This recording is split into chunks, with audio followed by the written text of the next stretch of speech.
Hey everybody, welcome back to Low Friction Friday. Alright, today we're going to be diving into the detail review for Finish Line Dry. I thought I would get to this one next since we did Finish Line Ceramic Wax last detail review. May as well stay on Finish Line since I had tested that one shortly after the Finish Line Wax.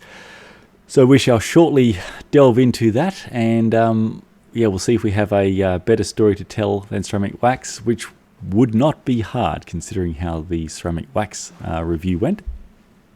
Before that, we'll just cover off a couple of the low friction updates.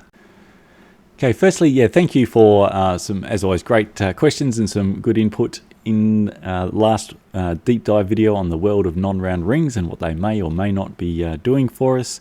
And thank you also, some people sent through the actual test document from Absolute Black that I was unable to download, so thank you for that.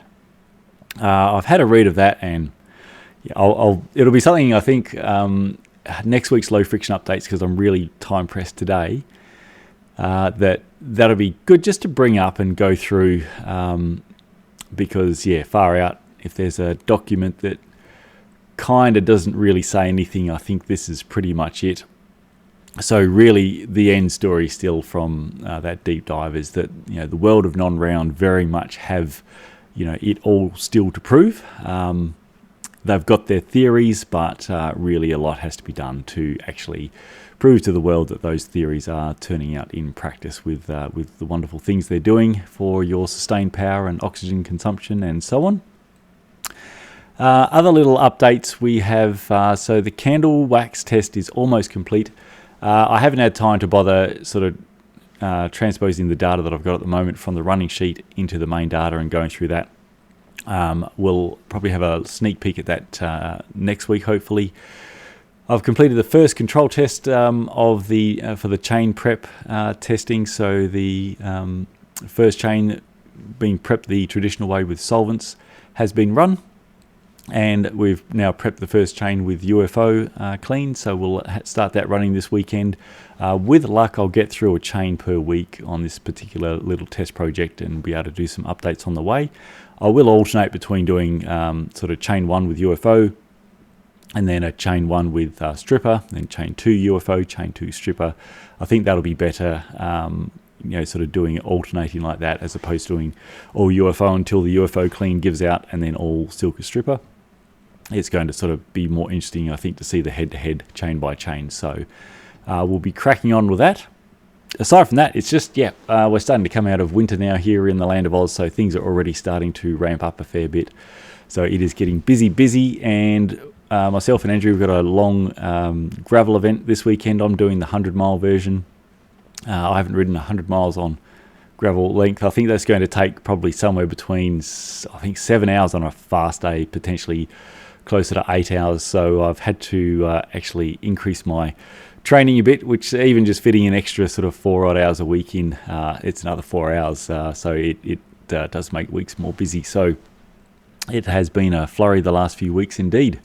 But thankfully the weather, I think, is looking pretty good, and hopefully I will hold up and not collapse in a heap after about 5 hours.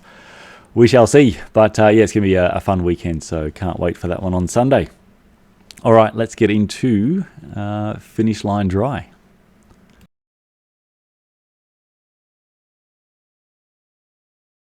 Alrighty, let's have a look at the marketing claims for Finish Line Dry. Discovered today when having a look at their website for this one again, things have changed since I did the test. So my test is quite recent. I would have purchased this probably about 6 months ago from a large online retailer in Oz. Mine is the one that is the same as what has been around for a very long time, which has a little diamond on the front saying with Teflon fluoropolymer. However, we can now see that they are stating that it is formulated with high-performing nanoceramic boron nitride. So this is now changing to be another in their ceramic lube lineup. Great that they are getting rid of Teflon and replacing with the boron nitride. You may, if you've watched any of my stuff on this topic, I guess sort of know that I am extremely dubious that the ceramic additives is making any benefit, or there's just no evidence to date that any sort of ceramic lube is going to be at the top of the league table. It seems to me, or my impression is that ceramic is really more of a marketing angle as opposed to actually making a great product. However, I would rather the product have a friction modifier additive of dubious, with regards to how much it may improve its performance, as opposed to containing something that we really know is just not great to have out there, and that really a lot of the top lubricant manufacturers have been moving away from Teflon in their products and in their waxes, and I'm very pleased to see Finish Line follow that path. Okay, whizzing through the rest of the claims. So this non-stick ceramic technology is 100% fluoro-free, sets up with a dry wax-like film, attracts less dirt and grime, and delivers a low coefficient of friction over long relubrication intervals. Note that it doesn't make a claim with regards to any sort of miles or kilometers, and I haven't been able to find one for this product. Dry lube is especially recommended for riding on or off-road in dry, dirty, dusty environments, yet it holds up well in moderately wet conditions. Dry lube can also be used on derailleurs, shifters, cables, and brake pivot points. Finish Line's dry lube provides optimum drivetrain efficiency without attracting an excessive amount of abrasive contaminants. Its features: it formulates with non-stick ceramic technology, quickly sets up dry and clean. We're going to come back to the dry and clean bit shortly. Low surface tension, that is basically their way of saying that it shouldn't have any penetration issues. And yep, now it is 100% fluoro free. Benefits: lowers friction, improves pedaling efficiency and reduces wear, minimizes the attraction of abrasive contaminants, easily penetrates chain pins and coats pivot points, meets highest standards of biodegradability. Whatever that bit means, we're going to have to really do a deep dive on that one day. Alrighty, we're just going to have a look at a couple of quick vids as well. Finish Line Dry Lube with Teflon fluoropolymer was the industry's first ever dry-style lubricant and continues to be the industry standard. Dry Lube is perfect for on- and off-road riding, especially in dry, dusty, dirty conditions, while providing excellent coverage in wet weather. Dry Lube sets up dry to provide incredible drivetrain efficiency without attracting an excessive amount of contaminants, leaving you with a clean and smooth-running drivetrain. To apply Dry Lube, begin backpedaling with the chain toward the middle of the cassette. Spray a steady stream of lubricant until the chain is fully coated.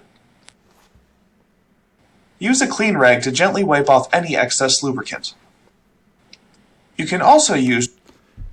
Okay, so just to really cover off a bit about the information with regards to this product having an oil phase followed by an embedded wax phase. That is quite an unusual way to go for a dry lubricant. I haven't seen another dry lubricant thus far that has an oil phase. So typically with a dry lubricant you expect that it will have a carrier, be it a solvent or a lot of the wax ones are water-based. That solvent or water-based carrier will evaporate off overnight and leave you with a hopefully dry or close to dry chain coating. So it's really, that doesn't happen obviously if you have an oil phase. The oil does not evaporate. So on the first application, I did leave that overnight and it's just as wet the next day as it was when I applied. And so what is quite interesting is that pretty much, I guess, what they claim and state in the video is true. We can see sort of by the end of a interval run, the treatment is becoming quite dry. It was making it through the intervals okay. I'd say it was kind of just making it. It was not concerning such that I felt I needed to adjust the relubrication interval. Other than that, what is the standard protocol for the test? It was not starting to squeak or anything like that. It was just starting to sound a bit dry. And we can sort of visually see there that the chain is quite dry. However, when it is applied, it is wet, and if you are using this in a way that you tend to relubricate more frequently versus pushing treatment lifespans, I expect that your experience with this dry lube is a pretty wet experience. So it's just quite unusual. I'm not really sure what category of product I guess really should have it in. I have it as a wet lubricant in my data at this time because yeah, for all intents and purposes, acts pretty much like a wet lubricant. So it's clearly not if we sort of compare to, I won't bother bringing them up today. I'm having some filming fun with my computer's now crashed 7 times, so I've had to up the fan speed. I haven't got around to trying the thermal paste yet, so apologies for more background noise, and there may be some film I can't say the word, discontinuity, as it's not optimal to reload things pretty much every clip and try to restore backups. But here we go. So yeah, it is not a wet mess like some wet lubricants that we've tested have looked at, sort of a deeper point into the test. But I'm still going to call it a wet lubricant simply because I think most people's experience is that this is very much going to be more in line with a wet lubricant product as opposed to a dry lubricant product.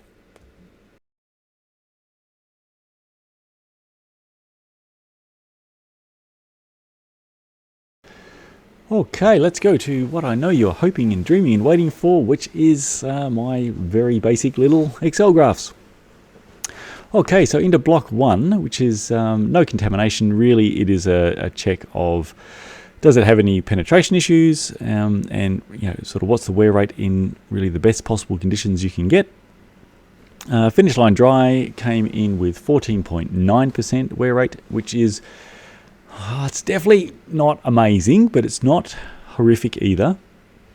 So it's got that going for it. So I am benchmarking it, as mentioned before, against really all sort of wet lubricants mostly. So versus average of all wet lubricants in block 1, that is 16.7%. So it's sort of almost a couple of percent ahead of the average. Against all wax strip lubricants, it's not terribly far behind. That's 11.3%. But just a reminder that a number of the wax strip lubricants tested had quite significant initial penetration issues that really drove that number higher than what it otherwise would be if they were negated and we were just getting the true performance of those products. The average of the top 5 wet lubricants tested to date is very low, 4.3%. So compared to the top wet lubricants that we've found so far, it's getting close to, sort of around that 3 times to 4 times the mark. So a fair bit higher. Average of the top 5 wax lubricants is 5.4%. So again, a fair bit behind that. And versus the average of the 5 worst wet lubricants that we've tested to date, well, at least it is miles and miles ahead of that. So that average is 36.6%, which, considering that is the wet lubricants with no contamination on an indoor trainer in an environment that has a hospital-grade air purifier, that is pretty bad for the worst ones we've tested to date. All right, moving on to block 2, where we add the dry contamination. So finish line dry came out at 35.1%.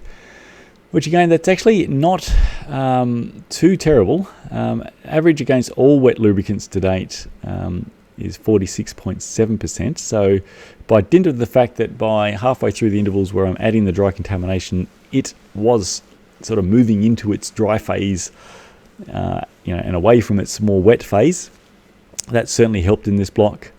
I'll skip this average all wet wax. Sorry, average of the average of the top 5 wet lubricants, forgive my Friday fumbling already, is 16.6%. So finish line dry is pretty much, a bit over double the wear rate of the top wet lubricants that we've found to date through the dry contamination block. Against the top 5 wax lubricants that we've tested to date, they're at 3.6%, so sort of 10 times. However, yet again, at least it smashed the worst wet lubricants that have been tested thus far. They have an average of 89.7%. So it's, just only a little bit over a third the wear of the worst ones out there that we've seen on the market. So again, definitely nothing amazing. It's definitely not a product that I would run or recommend people to run, but it's certainly not horrific or as poor as I feared it might be. So it's got going for it that it's not terrible. Moving on to block 4, which is the wet contamination block. Skip block 3, nothing earth shattering there. It did a very moderate job of clearing the contamination. So just for time's sake, straight to the wet contamination block. Fairly similar story. So it didn't fall apart in the wet. 54.3% wear rate for the 1,000 kilometre test block there, versus the average of all wet lubricants at 66.6%. Skipping to the average of the top 5 of wet lubricants tested at 36.9%. So definitely still a notable gap, but it's not mega. The average of the top 5 wax lubricants tested is 33%. So again, it's notably behind, but not mega. And the 5 worst wet lubricants tested to date have an average of pretty much double at 100.9%.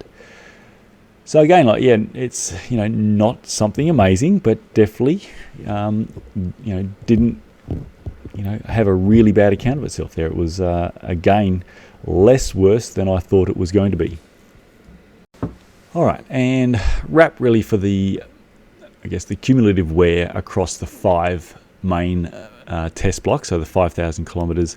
There is a 6th test block, but so few products have actually made it through that I'm still using just the first 5 test blocks as the main test.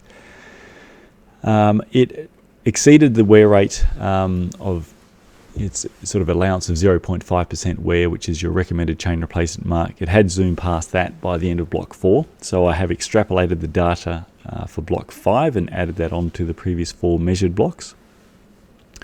It gives Finish Line Dry a total wear rate by the end of the 5,000 kilometre main test at 175.5%. So you would need almost 2 chains on Finish Line Dry to reach the end of the main test. Average of all wet lubricants tested to date at 227.2, so again it is well ahead of that. Average of all wax strip lubricants is at 90.2%. The average of the top 5 wet lubricants tested to date is at 124.6%. So it's like the previous one, it's a notable bit behind, but it's not horrendous. The average of the top 5 wax lubricants at 67.9%.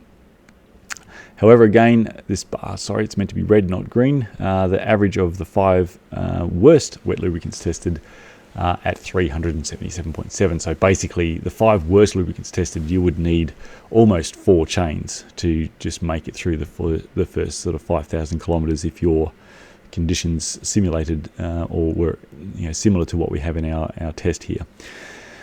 So yeah, that's the data in graphs. Let's have a bit of a look at the tables. All right, quick flick through the data table just for fun. So block 1, no contamination. It is sitting in 25th place out of 39 open tests up on the leaderboard or league table to date. So a bit below mid-pack. If we sort below, by dry contamination, we are at 28th place. So it's dropped a little bit further. Via the wet contamination block, it's moved up a little bit. That's gone to 22nd place. So still just a little bit below mid-pack. And sorting via block 5, so just the 5 main blocks of the test, we are in 24th place out of 39. So again, sort of holding sway. It didn't sort of fall apart in any particular block. So some tests we see that things start amazing and go terribly once contamination is introduced, or things are going overall pretty great until we hit the wet contamination block, and then things really go from looking awesome to completely falling apart. This one stayed pretty much around that sort of just below mid-pack through pretty much the entire blocks that it made it through. Alrighty, to the final data bit, the cost to run modeling. If you haven't seen this before, super brief. It is based on if you are to do what you're supposed to do, and that is replace your chain at 0.5% wear. How many chains would you go through within 10,000 kilometers? And it's based on the wear rate from the 5,000 kilometer main test that the lubricants have been put through. So based on that wear rate and number of chains, how many cassettes would you need, and how many chain rings would you likely go through, because we kind of know how many cassettes and chain rings you can typically get, replacing your chains when you should. So, based on that, again, like nothing stand out, gone wonky one way or the other versus the data we ran through. It's sitting at 23rd place out of 39 open tests. But, it's worth noting, so this is modeled on the cost of Dura-Ace 11-speed components. So if your group set is more expensive, then take note your figures here will be higher. But so whilst it's sitting not terribly, again, compared to the top, even sort of wet lubricants that we've found through testing so far, you're looking at around the sort of $800 higher cost to run per 10,000 kilometers for that product. And really it's worth, noting for this one, because it's in more of the budget, lubricant category. There's a reason why these are, very popular. It's much easier for people to hand over $15 to $20 for a bottle of lubricant, at their bike store or when they're checking out of an online store, as opposed to stumping up around $50 for a very small bottle of lubricant, like we see with, say, Synergetic or Black Diamond. But, it's worth noting that, even the actual cost of the lubricant, is greater. So not just, obviously it's blown out of the water when we factor in the wear rates, but even the net cost of the lubricant itself, even though the lubricant is cheap, because of the quite high application rate, it's actually more expensive, just from a lubricant perspective, as opposed to the much more premium options. And this is based on the modeling from the test, where I'm reapplying the lubricant as per the relube intervals. In real life, that gap is actually going to be quite a bit greater, because products like Silka Synergetic, Rex Black Diamond, Rex Domestique, they have very long treatment lifespans. So, you would actually not be applying them at the same amount that I'm applying them, or applying them as often. So you're going to actually use less per 10,000 kilometers than I did during the test. Whereas the finish line dry was really it was making it to the end of the intervals, but I wouldn't be pushing them much further. You're going to be going through a lot of bottles in 10,000 kilometers, so you are going to pay more, just purely from a lubricant perspective, even though it's a cheap product overall. And I guess that's a common false economy that's made with the more budget or lower to mid-price lubricants, that how long do they last and how much do you need to apply? That's something you should factor compared to the top lubricants tested, where you may be applying a very small amount and not very often. All right, quick whiz to the wear based on the dry contamination block 2. So if you're riding out in the world of dirt and dust, so the gravel riding or mountain bike and so on, the parts cost here is modeled based on GRX 810. So we can see the finish line, it's sitting there at 22nd place. So again, just a bit over mid-pack. So not terrible. However, it's approaching nearly the 4 times the cost to run mark, as opposed to the the top couple of wet lubricants that we've tested to date.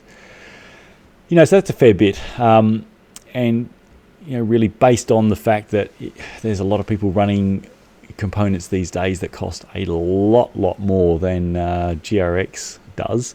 So for those of you that are on either a SRAM Axis Explore or Red or Force setup on their gravel bike, or obviously some of the higher tier Eagle components, not to mention Campy Ekar, if the cost of especially your cassettes, is many hundreds of dollars, the wear rate of those components becomes pretty darn crucial. If we modelled this, say, based on Ekar or Explore, then there would be some scary numbers.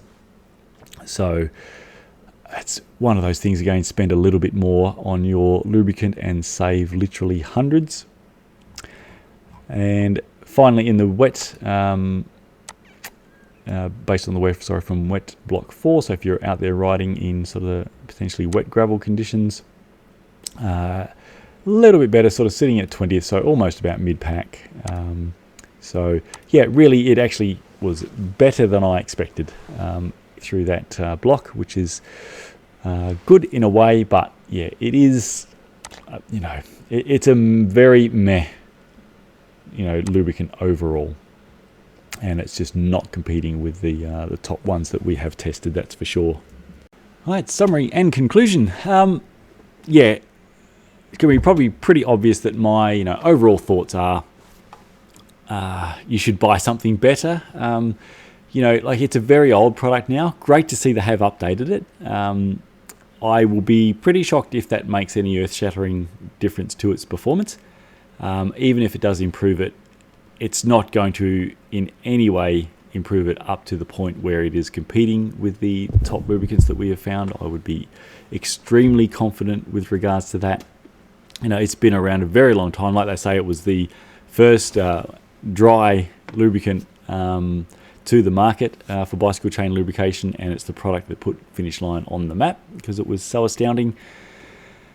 Even if it was back then, that is, I'm not sure if it's 2 decades ago or 3 decades ago, but I know that, say, a gaming computer that was astounding 2 decades ago isn't so much today. Things move forwards. Obviously, that's a lot more extreme in that space than bicycle chain lubrication, but without doubt, a lot of R&D and focus has occurred in the bicycle chain lubrication space, especially in the last 5 years, as that has become a sort of key marginal gain focus, and it turned out to be not so marginal in some cases, but quite a bit more maximal, with multiple watts, quite easily, often over 5 watts difference between top performing lubricants and the poorer performing ones, especially once contamination's introduced in certain events. So, it's been a big area of focus for a lot of manufacturers, which is why there's always been so much happening in this area. And, a legacy product like that just does not really compete. And yeah, it is hopefully from the data tables and the cost to run and so on, fairly clear that whilst it certainly wasn't a horrendous test, that you are really going to save a lot of money and a whole bunch of watts by spending a bit more on your lubricant to get something better. And don't fall foul of the false economy. There's a lot of lubricants like Finish Line Dry where they're actually fairly cheap, but yeah, the application amount is quite high and relatively frequent. So, it's actually more expensive than that really expensive bottle of lubricant, just purely looking at the lubricant cost, let alone looking at the wear cost and the cost to run associated with that. So yeah, invest in something better. I do have on my, I have already purchased the Finish Line Wet. I'm not entirely sure when I may get to test that, but I would like to test that one. Finish Line are sponsoring a couple of World Tour teams, I believe. I think Trek Segafredo and I think maybe Bahrain.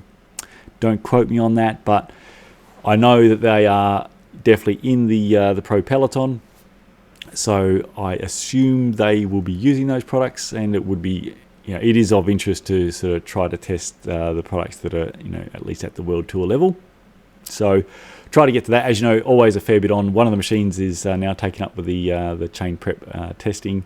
We are getting there with Silka Hot Wax X single application longevity testing. As suspected, that is taking a while because it runs a long time. So we've got the no contamination initially, and then the dry contamination, which we're doing now. Very long lasting wax in dry conditions, that is for sure, but we're getting there. The other machine, almost wrapping up the test of candle wax. So I'll hopefully have a update on that one next week. That'll do. Let's wrap that up there. So overall, not horrendous, but why would you buy? If you're running something really cheap and you just don't care and it's convenient, just throw it on, sure. Why not? But if you're running any kind of decent level componentry on your bike that you would like to last a long time, and even from the pure fact of waste, then just get something better, because you're not wanting for options there. There's plenty, tested and found and known that you can get anywhere in the world now, really, even if you want to stay with wet lubricants. So get one of those that's in the top 10 or even top 15 on the league table, as opposed to something very old and legacy and meh. That would be the official ZSC advice. All right, have a great weekend, everybody. I will do so myself if I stay upright, and have a grand old time and don't die on Sunday. And I look forward to catching you next Friday for more low friction tidings.